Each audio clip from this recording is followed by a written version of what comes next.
Hello Virgo, thank you so much for being here. We're going to be doing a love reading. We're basically going to be looking at what you can expect in love or in your current connection and where is it all headed next. As always, this is meant to be a general love reading, so will not resonate with every Virgo 100%. So take what resonates for you, what applies to you. You can check out your other placements if you want additional messages or if you want to see what other messages could resonate for you. Check out the description box. I have all of the playlists for each sign linked there. So let's jump in for Virgo. Spirit, angels, guides, messages please for Virgo regarding love. What can Virgo expect in love? What can Virgo expect in love, Spirit? 2021. I'm basically going to pick 3 cards for what's going on for you in love and 3 cards for what you can expect. So let's see what we get for Virgo. Okay, so what's going on for you in love right now? 7 of Swords, 9 of Swords reverse, the Lovers reverse. Yikes. Gemini energy here with the Lovers reverse. Well, something is not really great. There could be a disconnect between you and another person. There could be someone that's being sneaky or just, you know, hiding something with the 7 of Swords. We'll see what this is about. And where is this all headed? We have the 7 of Cups, Page of Swords, Queen of Swords. So some sort of important conversation here. Truth, communication, clarity. Could be dealing with another air sign. Gemini is here very strongly. Okay, and the overall energy for you is the Ace of Cups. Wow, at the bottom of the deck here. So there's love. There's love. So what's going on here with everything else? I feel like where all of this is headed is like a big, important talk. Because someone needs clarity with the 7 of Cups. Okay, can we get clarity, guidance, please, for Virgo? What does Virgo need to know? Okay, so let's start with this Ace of Cups, the overall energy. I mean, I kind of already know what Ace of Cups means. This is a lot of love, new love. So let's see if we can get some, I want to get clarity on the overall energy before I jump in. Wow, 7 of Swords wants to come out again. I'm going to take it just because it's already on the board. Spirit, tell me about this Ace of Cups. What can you tell me about this Ace of Cups? It's like someone's being sneaky about their emotions, their feelings here. Wheel of Fortune. Tell me about the Ace of Cups. What can you tell me about the Ace of Cups? Oh, I got 2. 7 of Wands and the Strength card. Leo energy. What fell here? Queen of Cups. Yeah, there's something here with emotions, feelings. That's a bit off. Because I have the 7 of Swords, 7 of Wands came out. 7s are numbers about like awareness, knowledge. Leo energy with Strength. I don't know if I already said that. Now, I see the Wheel of Fortune here. And usually when I have the Wheel of Fortune with a card like the Ace of Wands, I mean, not the Ace of Wands, the Ace of Cups, or a card like the Ace of Wands, it's almost like a do-over, like beginning again. So new love beginning again, perhaps here. But I feel like there's courage needed because there's an opposition or some sort of challenge that someone's standing up against.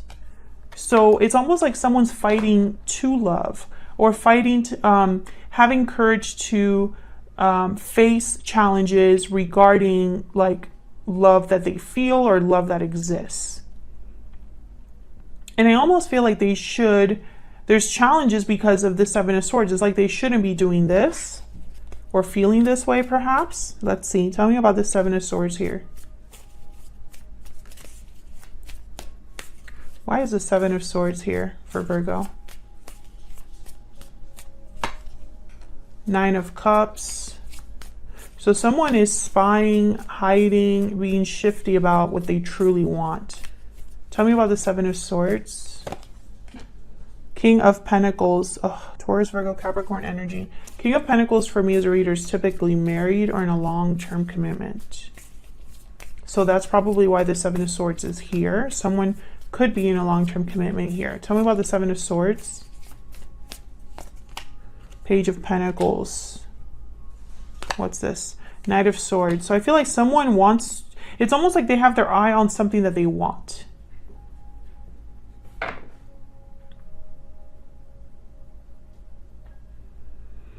But I feel like they shouldn't be wanting this or desiring this. This is an energy I've picked up for other signs. Libra had an energy similar to this. Who else was it?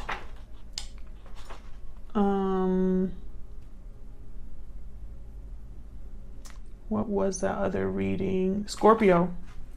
I recently did a reading for Scorpio. Yeah.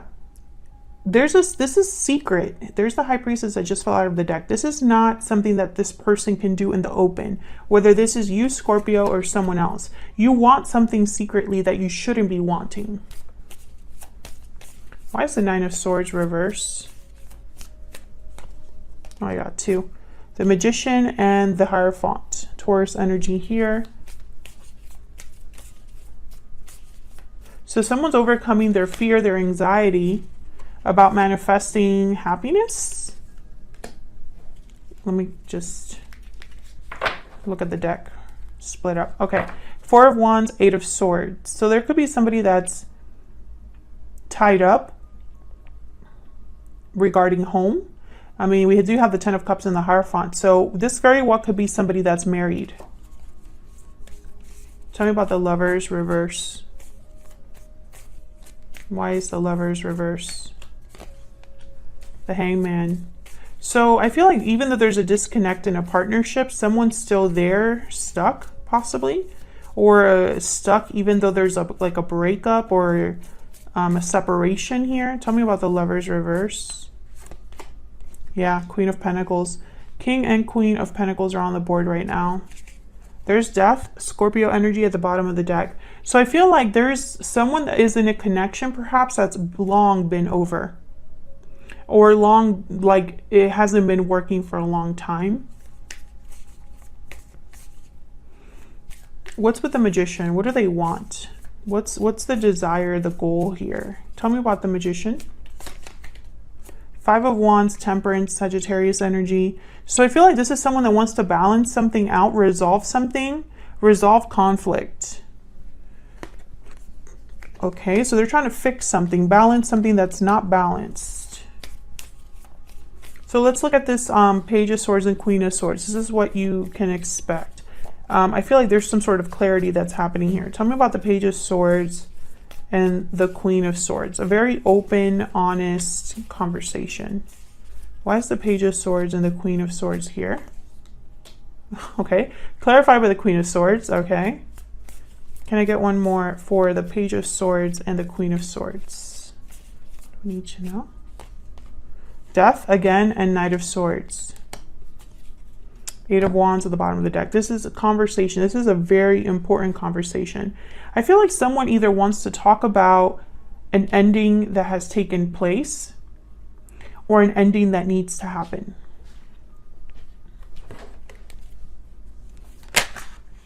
Yeah, there's the World. Tell me about the Death card. Why is Death here? What's this Death regarding? Nine of Swords. Tell me about Death.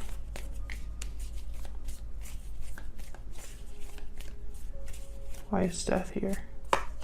Six of Wands. Empress. The Fool. So this is definitely all about a new beginning, a new cycle. That's why the Wheel of Fortune, that's what I said, that this could be starting over again. Someone that is starting over again, starting a new cycle, but it's because there's an ending that has taken place. I feel like the Empress is here to symbolize what's new, what's growing, what's being created. New abundance, new love. I mean, the Empress, this could represent a person, a particular person that someone values greatly, but I'm not really seeing that as strongly. I'm picturing planting seeds in a new garden. They want success here. And there's worries, anxieties about having success. And that's why the Seven of Cups is here. I feel like this is someone evaluating their options, trying to figure out what to do. Not sure what they want to do. Tell me about the Seven of Cups. Why is the Seven of Cups here? Yeah, Four of Swords. Someone's thinking long and hard before they act. And they're going to communicate before they take action as well. I don't see any cards here specifically about someone taking action. I do see the Page of Pentacles, which is kind of like an offer, but it's more like a promise. I see the Hangman, so I see someone not doing something. I see the World and the Fool, you know, that showed up earlier, which is, you know, symbols of new cycles, new beginnings. And I do see Death, ending something. But I feel like this is someone that's trying to figure out their next steps before they do them. King of Swords came out. Can I get one more, please, for the Seven of Cups? Four of Wands came out again. Page of Wands, yeah. I feel like this is someone that wants to think really long and hard and maybe get information with the King of Swords or have conversations before this Page of Wands, before action. And it's funny because there's not a lot of wands here. Number one, Six of Wands, Five of Wands, Seven of Wands, Four of Wands. None of these are action cards, except for the Page of Wands. It's the only one. And the Magician. I should have forgot about the Magician. They are doers. But I feel like this is someone that's, with Temperance here, is almost like this is going to take time. Whatever they're doing is not quick. So this is kind of what I'm seeing. I'm seeing that there's some sort of disconnected partnership here that someone is already in. Whether this is you or your person. Someone's in a connection that's not going anywhere. Someone's overcoming fear in order to go after what they truly desire. Nine of Cups. And they shouldn't be desiring this. That's why it's a secret desire. Seven of Swords. They're going to have to fight back against different challenges in order to get this new beginning that they so desperately seek. And this new beginning is going to require an ending of some sort. And what you can expect is in the near future, there's going to be a conversation that takes place about this ending and new beginning, about the changes taking place. I feel like after this conversation happens, there's going to be events that unfold with this Page of Wands. Something that starts to happen, some action that someone starts to take, right? That's what I'm seeing. And it's going to be difficult for someone. Nine of Swords. Someone needs to overcome their fear. They need to be strong to do this. Because I feel like they shouldn't be doing this for whatever reason. You know, it takes a lot of courage to go after what you truly want versus what's most comfortable or what you've just always done. That always takes courage. But I feel like someone is drawn to the idea of what they can have in this new cycle. What can grow here? What can manifest here? So that's what I have for you, Virgo. I hope that this resonated for you. I hope you enjoyed the reading. If you did, hit that like button, subscribe so you can see more readings from me. And I will see you all in another video very soon. Take care.